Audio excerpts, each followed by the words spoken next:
students, myself Anita Shokan and today we are discussing about the factors affecting elasticity of supply. Elasticity of supply chapter में हमने देखा था कि क्या होती है इलास्टिसिटी ऑफ सप्लाई। तो इसमें क्या था हमारा कि प्राइस में चेंज आने से क्वांटिटी में कितना चेंज आता है उसके अनुपात को हम क्या कहते हैं, इलास्टिसिटी ऑफ सप्लाई। तो ये कौन से फैक्टर्स हैं जो इसको अफेक्ट करते हैं कि वो लोसदार है बेलोसदार है, कौन से फैक्टर हैं जो ये डिटरमाइन करते हैं। तो फर्स्ट फैक्टर है हमारा नेचर ऑफ इनपुट्स।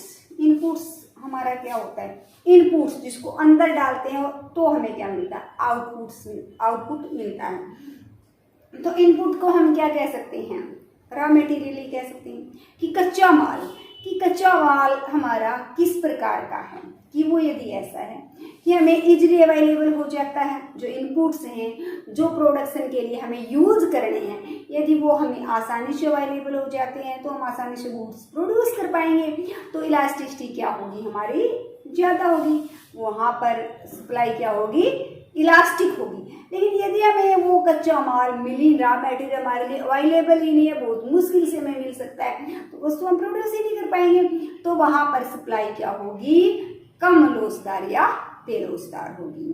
तो कहने का मतलब क्या है, यदि हमारा इनपुट्स हमें इजीली अवेलेबल हो जाते हैं तो सप्लाई हमारी क्या होगी, मोर इलास्टिक होगी। लेकिन यदि वो हमें जो इनपुट्स हैं वो अवेलेबल नहीं हो पाते, मुश्किल से अवेलेबल होते हैं, तो इलास्टिसिटी हमारी क्या होती है, लेस इलास्टिक होती है। फिर है हमारा नेचुरल कंस्ट्रेंट्स कि प्रकृति भी हम पर क्या लगा देती है, सप्लाई में कुछ कंस्ट्रेंट लगा देती है, कुछ बाधाएं लगा देती है। यदि प्रकृति की बाधा हमारे ऊपर होती है तो क्या होता है, पूर्ति बेलोसदार या कम लोसदार होती है। उदाहरण के तौर पर हम कोई भी क्या है, चंदन की लकड़ी है, टीक की लकड़ी है, या कोई भी हम दूसरा पदार्थ ले सकते हैं, गेहूं है, कपास है, उसकी कीमत बढ़ जाती है। तो ऐसा नहीं है हम उसकी सप्लाई को बढ़ा देंगे, नहीं, वो हमारे हाथ में ही नहीं है, क्योंकि प्रकृति ने हम पर क्या लगा रखी है, कंस्ट्रेंट लगा रखी है, रोक लगा रखी है, आप ऐसा नहीं कर सकते क्योंकि चंदन की लकड़ी की डिमांड बढ़ी है। तो अब हमें पहले चंदन का पेड़ उगाना पड़ेगा, वो 2-3 साल में इतना होगा कि हम उसकी लकड़ी की सप्लाई कर सकें। तो यहाँ पर जब प्रकृति हम पर कोई पाबंदी लगा देती है, कोई बंदिश लगा देती है, तो पूर्ति क्या होती है, कम लोसदार या बेलोसदार होती है।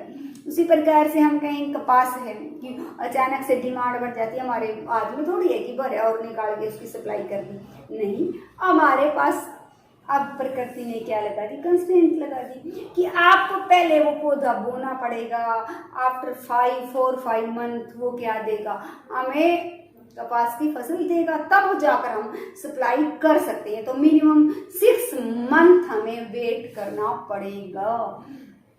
तो ये हमारी जहाँ पर प्रकृति की कंस्ट्रेंट होती है वहाँ पूर्ति बेरोजगार होती है। जहाँ कंस्ट्रेंट नहीं होती, जहाँ पर हम उद्योग में वस्तुएं बना सकते हैं, वहाँ पर हम उनकी सप्लाई को बढ़ा देंगे, तो वहाँ पर पूर्ति क्या होती है, ज़्यादा लोसदार होती है। रिस्क टेकिंग कि जहाँ पर हम रिस्क ज़्यादा उठाने के लिए तैयार होती हैं, ज़्यादा उठाने के लिए तैयार होती है, इसका मतलब प्रोडक्शन ज़्यादा करने के लिए तैयार है, तो वहाँ पर पूर्ति क्या होगी, लोसदार होगी, वहाँ पर पूर्ति हमारी लोसदार होगी। लेकिन जब हम रिस्क उठाने के लिए तैयार ही नहीं है तो पूर्ति क्या होगी, हमारी बेलोसदार या कम लोसदार होगी। फिर है हमारा नेचर ऑफ कमोडिटी कि जो हमारी कमोडिटी है उसका नेचर किस प्रकार का है, कि वो कैसे है, कि वो यदि नाशवान वस्तु है तो उसकी पूर्ति क्या होगी, बेलोसदार होगी, और यदि वो नाशवान नहीं है, टिकाऊ वस्तु है, तो उसकी पूर्ति क्या होगी, हमारी लोसदार होगी। फिर है हमारा कॉस्ट ऑफ प्रोडक्शन कि प्रोडक्शन की कॉस्ट कितनी आ रही है, कि जब हम उत्पादन को बढ़ाते हैं तो कौन सी लागत का नियम हमें मिल रहा है। जैसे जैसे हम प्रोडक्शन को इंक्रीज करते हैं, यदि वैसे वैसे हमारी कॉस्ट भी इंक्रीज हो रही है, तो ये क्या है, हमारा जो नियम है वो क्या है, बढ़ती लागत के नियम के अकॉर्डिंग हम क्या कर रहे हैं, उत्पादन कर रहे हैं कि पहली इकाई पे 10 रुपये कॉस्ट आई थी, अगली प्रोडक्ट की हम अगली का जब प्रोडक्शन किया तो 10 की बजाय 12 आ गई, उससे अगली पे 13 आ गई। तो जैसे जैसे प्रोडक्शन करते हैं वैसे वैसे कॉस्ट क्या होती जा रही है, इंक्रीज होती जा रही है। तो हम क्या करेंगे, प्रोडक्शन आगे तो नहीं कर सकता कोई ऐसे, तो तब हमारा क्या होता है, पूर्ति बेरोजगार या कम रोजगार होती है। लेकिन जैसे जैसे प्रोडक्शन करते हैं हमारी कॉस्ट घटती जाती है तो पूर्ति हमारी क्या होती है, रोजगार होती है। अब नेक्स्ट पॉइंट है हमारा टाइम एलिमेंट, कि जो समय तत्व है ये भी महत्वपूर्ण भूमिका निभाता है। तो समय तत्वों को हमने 3 भागों में बांटा था। तो हमारा अति अल्पकाल, अल्पकाल और दीर्घकाल। Very short period and long period. Very short period में हमने देखा था क्या होता है, हमारा पूर्ति पूर्णतया बेरोजगार होती है। तो यहाँ पर हमारी पूर्ति क्या थी, वेरी शॉर्ट पीरियड में पूर्णतया बेरोजगार, कीमत कितनी भी हो जाओ हम पूर्ति को ना बढ़ा सकते हैं ना घटा सकते हैं। सिर्फ डिमांड के अकॉर्डिंग सिर्फ क्या होगी, कीमत कम या ज़्यादा होगी, पूर्ति पर इसका कोई प्रभाव नहीं पड़ेगा।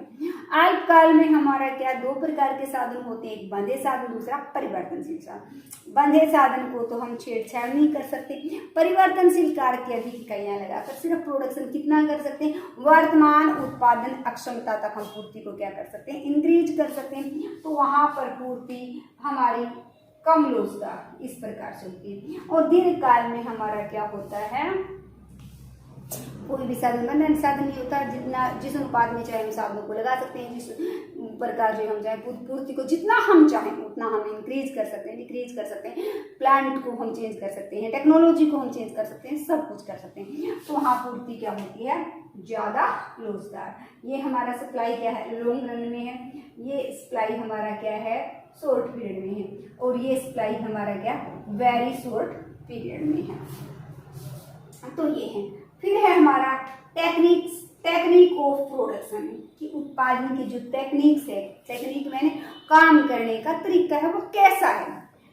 काम करने के 2 तरीके होते हैं, एक हमारा क्या होता है, पूंजी प्रधान तकनीक होती है, दूसरी हमारी लेबर इंटेंसिव श्रम प्रधान तकनीक होती है। तो कैपिटल इंटेंसिव और लेबर इंटेंसिव 2 हमारी टेक्निक्स होती हैं। तो श्रम प्रधान तकनीक में हमारा क्या होता है, श्रमिकों का ज़्यादा प्रयोग होता है, पूंजी का कम से कम प्रयोग होता है। और जो हमारी टेक्निक पूंजी प्रधान होती है इसमें पूंजी का प्रयोग ज़्यादा होता है, श्रम का प्रयोग कम से कम होता है। उदाहरण के तौर पर हम देखें, एक आप क्या करते हो, गेहूं की कटाई कर पैन से करते हो, वो तकनीक कौन सी है, पूंजी प्रधान तकनीक है कि ज़्यादा से ज़्यादा हमने पूंजी का प्रयोग किया, मशीनों का ज़्यादा से ज़्यादा, श्रमिक का तो बहुत कम, एक व्यक्ति पर बैठ कर सारे खेत की कटाई आराम से इजली कर देता है। लेकिन क्या, जब आप दरांती से काटते हो, फिर बरोटे भी खुद बनाए, फिर थ्रेसर से निकलवाए, डोए भी, लगाए भी, वहाँ क्या है कि पूंजी का कम से कम एक दिन थोड़े टाइम के लिए पूंजी का सारा काम किससे किया गया, हाथ से किया गया। यदि हमारे पास क्या है, पूंजी नहीं है, तो हमारे पास क्या है, ये टेक्निक ऑफ प्रोडक्शन कि इस प्रकार की टेक्निक्स है कि वो टेक्निक्स हमारे पास उपलब्ध नहीं है, महंगी है टेक्निक, या टेक्निक इजिली अवेलेबल नहीं है, तो पूर्ति क्या होगी, कम रोजगार होगी। लेकिन टेक्निक ऐसी है कि वो इजिली सभी को अवेलेबल है, कॉस्ट भी उसकी कम आती है, तो हमारे लिए क्या हो जाएगा, आसान हो जाएगा पूर्ति को बढ़ाना, तब हमारे लिए पूर्ति क्या होगी, रोजगार होगी।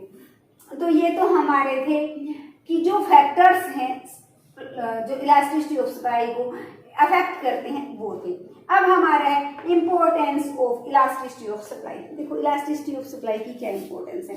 सबसे पहले तो है प्राइस डिटर्मिनेशन, कि प्राइस को जब निर्धारित करते हैं तब हमारा क्या, पूर्ति की रोज का बहुत महत्व है। प्राइस किसकी, प्राइस ऑफ गुड्स, तो वस्तु की कीमत का निर्धारण हम करते हैं कि जो हमारा टाइम फैक्टर्स था उसमें हमने देखा था ये प्राइस थी, क्वांटिटी, कि अति अल्पकाल में जब पूर्ति पूर्णतया बेरोजगार होती है तो कीमत निर्धारण में किसका महत्व होता है, डिमांड का होता है। डिमांड ज्यादा हो जाती है, ये ज्यादा हो जाती है, डिमांड घट गई तो कीमत भी क्या होगी, घट जाती है। उसी प्रकार से हमारा दीर्घकाल में क्या होता है, कीमत निर्धारण में पूर्ति क्या होती है, लोचदार होती है। तो कीमत निर्धारण में किसका ज़्यादा महत्व होता है? पूर्ति का ज़्यादा महत्व होता है। और इसका हमारे यहाँ तो बेरोजगार है तो कोई महत्व नहीं है, इसका सिर्फ डिमांड का है। लेकिन वहाँ पर रोजगार हो जाती है तो उस समय क्या है, डिमांड के कंपैरिजन में पूर्ति का ज़्यादा महत्व होता है। और अल्पकाल में हमारा पूर्ति का महत्व कम है और मांग का महत्व ज़्यादा है वहाँ पर। तो इस समय में हमारा गैर सप्लाई का महत्व कम है और अभी भी डिमांड का महत्व ज़्यादा है। यहाँ सप्लाई का बिल्कुल महत्व नहीं, यहाँ 0 है, यहाँ कम है, यहाँ पर अधिक है। फिर है हमारा factor pricing and elasticity of supply. Factor pricing, factor हमारे क्या है? फैक्टर का मतलब factor of production, land, labour, capital and entrepreneur. इनकी जब प्राइस फिक्स होती है या इनको जब रिवार्ड दिया जाता है तो उसमें किसकी महत्वपूर्ण भूमिका होती है? इसमें महत्वपूर्ण भूमिका होती है इलास्टिसिटी ऑफ सप्लाई की। देखो, यदि फैक्टर्स क्या है, उनकी सप्लाई हमारी बेरोजगार है, इलास्टिक है, तो उसको रिवार्ड क्या मिलेगा? ज़्यादा मिलेगा। और यदि इलास्टिक है तो रिवार्ड क्या मिलेगा? कम मिलेगा। उदाहरण के तौर पर भूमि को क्या मिलता है? लगान मिलता है। तो भूमि के ऊपर का जो कार्य है उसकी हम बात करें, अंदर वाले कार्य को नहीं, लगान रॉयल्टी की बात नहीं करें, हम लगान की बात करें। फिलहाल जो लगान मिलता है वो क्यों मिलता है? क्योंकि जो भूमि है उसकी पूर्ति क्या है?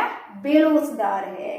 लगान का सिद्धांत हम जब डिटेल से पढ़ेंगे तो हमें पता चलेगा कि किस किस प्रकार से हमारा गहन खेती और विस्तृत खेती में हमें लगान मिलता है।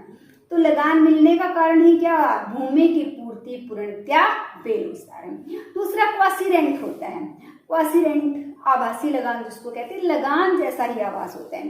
क्या होता है? जब श्रमिकों की पूर्ति बेरोजगार होती है या कम रोजगार होती है तो उनको जितनी उसको मिलना चाहिए उससे ज़्यादा उनको मिल जाता है, तो उसको हम क्या कहते हैं? लगान जैसा। वो क्यों मिला? क्योंकि उनकी पूर्ति क्या थी? रोजगार नहीं थी, बेरोजगार थी। उदाहरण के तौर पर हम ले सकते हैं कि एक इंटरव्यू में क्या है, 4 कैंडिडेट चाहिए थे, जिस प्रकार के कि उनको कंप्यूटर आना चाहिए, जिस प्रकार की मशीनों के लिए उनको ये बंदे चाहिए थे, वो 4 पोस्ट थी। लेकिन क्या है, 3 ही है। उनको उम्मीद थी कि उनको 25,000 रुपये इस नौकरी के लिए मिल जाएंगे। लेकिन वहाँ पर कैंडिडेट्स रिक्वायरमेंट 4 की थी, पहुँचे इंटरव्यू के लिए 3 कैंडिडेट। तो अब इनको ज़्यादा ज़रूरत है।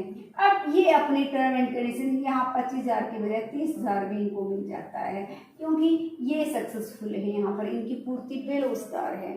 तो अब उनको 30,000 मिल जाते हैं तो 5,000 क्या हो गया? क्वासी रेंट हो गया। उनको उससे जितना उम्मीद करके आए थे उससे भी ज़्यादा मिलेगा। अब की दूसरा अपोजिट साइड में क्या होता है कि 4 पोस्ट थी और यहाँ पर बंदे 500 पहुँच गए इंटरव्यू के लिए। अब ये जो ओनर है वो सक्सेसफुल है, वो बार्गेनिंग करेगा, जो कम से कम रेट पर तैयार होगा काम करने के लिए वो उसको रख लेगा। कि वहाँ पर आप डिमांड नहीं कर सकते कि मुझे 25 की बजाय मुझे 30,000 चाहिए, 20,000।